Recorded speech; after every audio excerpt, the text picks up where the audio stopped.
Hi there guys, I'm Himesh, welcome back to the channel. Sorry it's been a while since my last upload, life has just got in the way. But I'm back now and I'm not in the Q4 today, I'm in an Audi A6 Diesel. Now this car is my courtesy car, so I got this from Bedford Audi for the past 3-4 days now. My car is in the shop and it will be out hopefully tomorrow.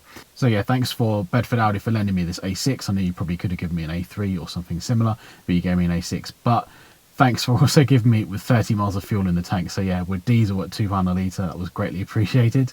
I'm going to split this video into a couple of sections, so let's get on with the first section.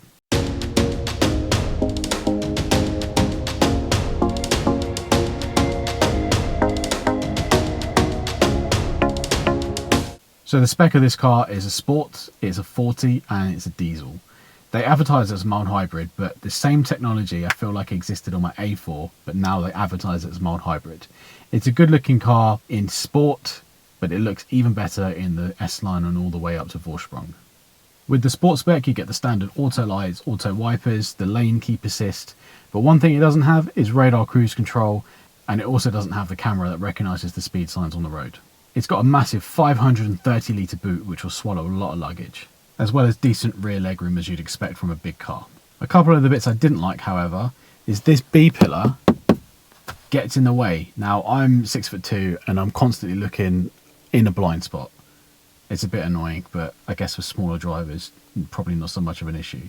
Another thing is the plastic, or what it feels like plastic, but it's meant to be leather, is a little bit scratchy on the top and the thread exposed. When you rest your arm on it, again, first world problems, but it's a bit scratchy. So as I mentioned earlier, it's a 2-litre diesel engine with 200 brake horsepower and 400 Nm of torque, and with the 7-speed S-tronic gearbox. It does the 0 to 60 in 7.4 seconds, which is pretty average, to be honest. One thing I would say that it's not super economical. Now, having a 2-litre diesel engine, you would imagine it would be, but I've spent £56 and I've only done 300 odd miles. Now, I was expecting a lot more, to be honest. Now, the WLTP on this is around about 50 mpg. I've struggled to get it over 47 and I've been driving very economically. Another thing I would say is the steering is artificially light. There's literally no feel to it. Only when you put it into dynamic mode is when the steering actually gets a little bit better.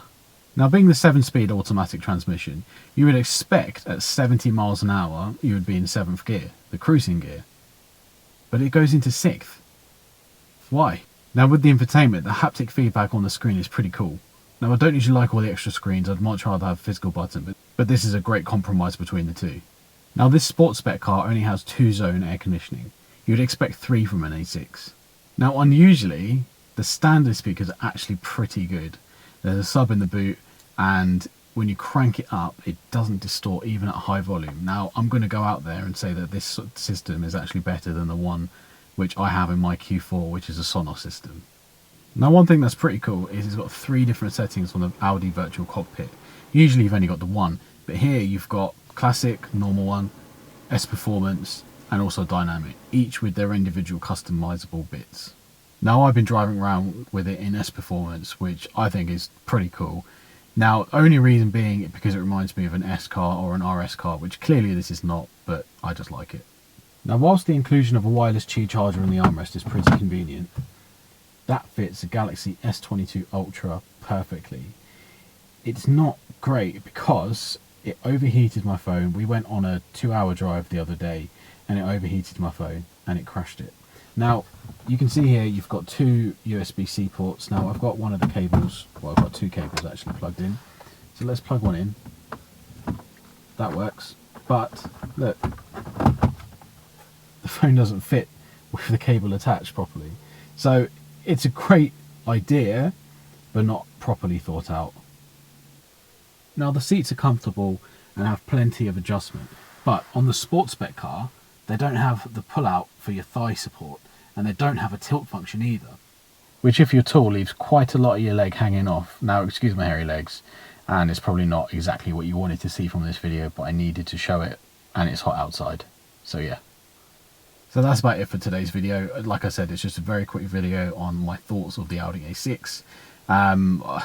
To be honest with you, conventional powered cars, they feel a little bit old-fashioned, a little bit old hat now compared to the electric. and it's so much more expensive, obviously, with fuel prices being at a record £2 a litre on average, what I've been filling up at. So I cannot wait to get my Audi Q4 back, and yeah, I'll catch you with some more Audi Q4 e-tron content very soon.